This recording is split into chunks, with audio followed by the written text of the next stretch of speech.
Shavua tov les filles, j'espère que vous avez passé un bon Shabbat, Bessiata Dishmaya. Alors le sujet,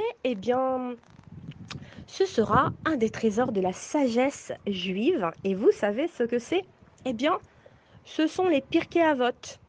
On les lit entre Pessah et Shavuot.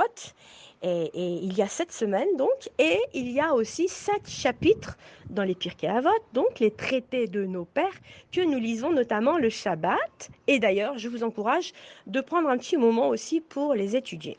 Alors, comme on le sait, nous sommes à la recherche de la vérité, oui, et on est très confronté bien souvent devant des situations où on a de nombreuses hésitations, on a des doutes, notamment avec nos midotes, nos traits de caractère.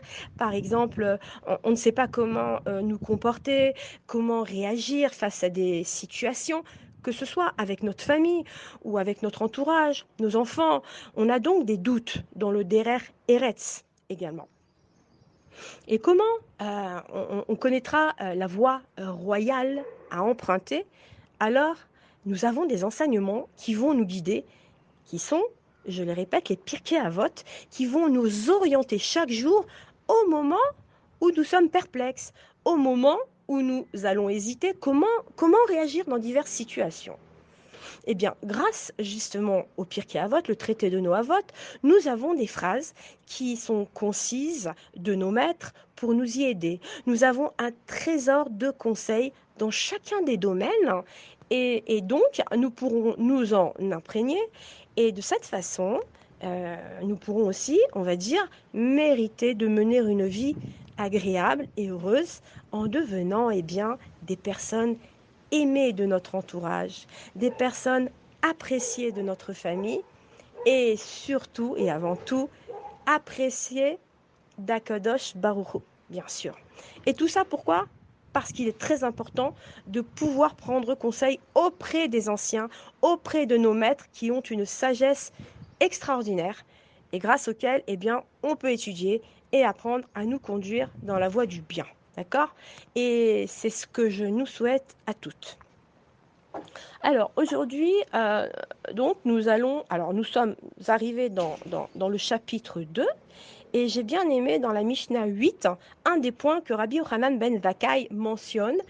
Et d'ailleurs, Rabbi Yochanan ben Zakkai a reçu l'enseignement de Hillel et Shammai. Alors, il a dit, si tu apprends beaucoup de Torah, eh bien, n'en tire pas gloire, parce que c'est pour cela que tu as été conçu. Et donc, autrement dit, donc, même si maintenant tu es un expert, si tu es une experte en Torah, dans toutes les facettes de la Torah, et bien, comme ce fut le cas de Rabbi Yochanan ben Zakkai lui-même, n'en tire pas gloire.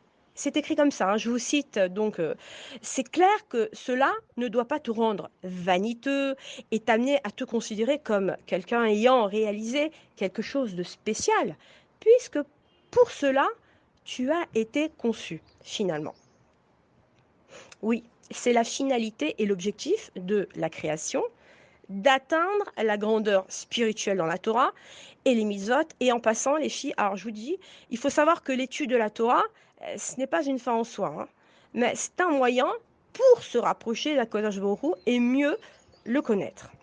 Donc, dans tous les cas aussi, il ne doit pas y avoir de place dans ton cœur pour l'orgueil euh, du fait de tes performances.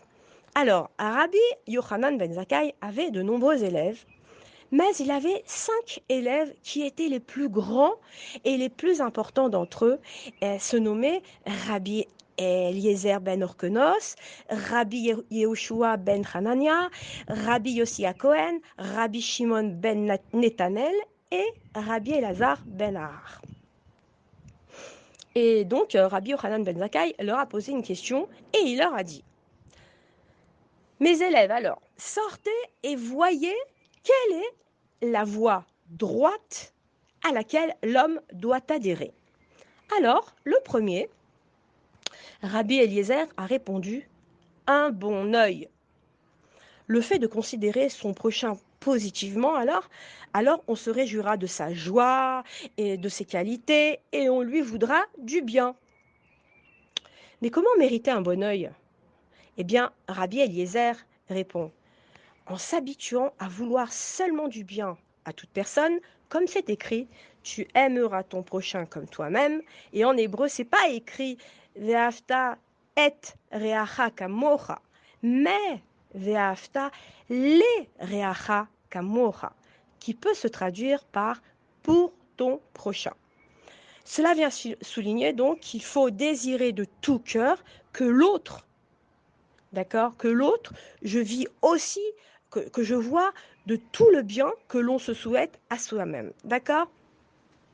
Je dois voir chez l'autre aussi que tout ce que je vis, je dois aussi, je vois aussi le bien que je me souhaite à moi-même. Très bien. Rabbi Yehoshua, lui, qu'est-ce qu'il va dire? Il va dire un bon ami. Ok?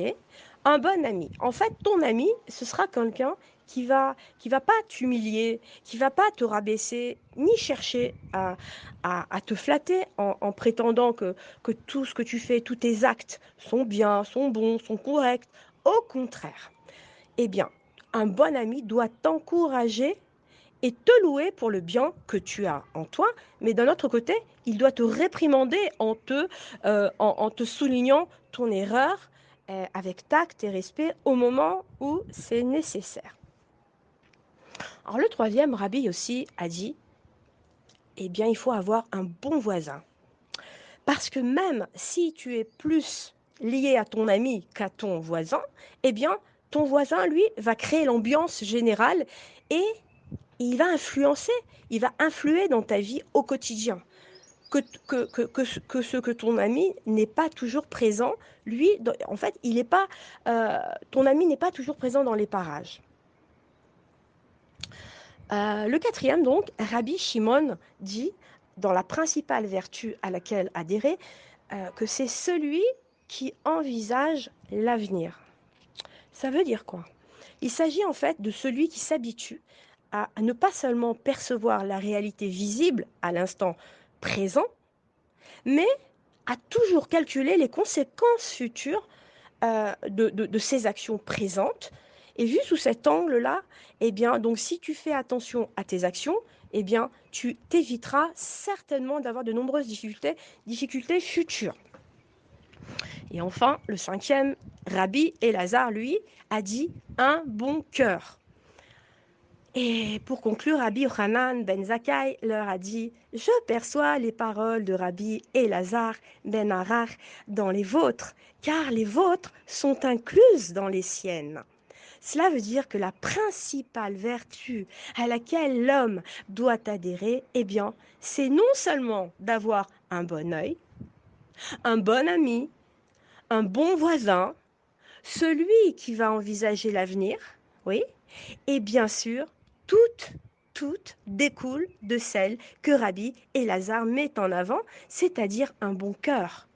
Parce que lorsque l'homme s'auto-éduque à avoir un bon cœur, il développera automatiquement dans l'harmonie toutes les autres qualités justes et positives, tout comme la locomotive qui tire derrière elle des wagons. Voilà pour aujourd'hui les filles. Alors c'est à méditer et je vous y invite. Passez une très bonne journée et une bonne semaine. À bientôt.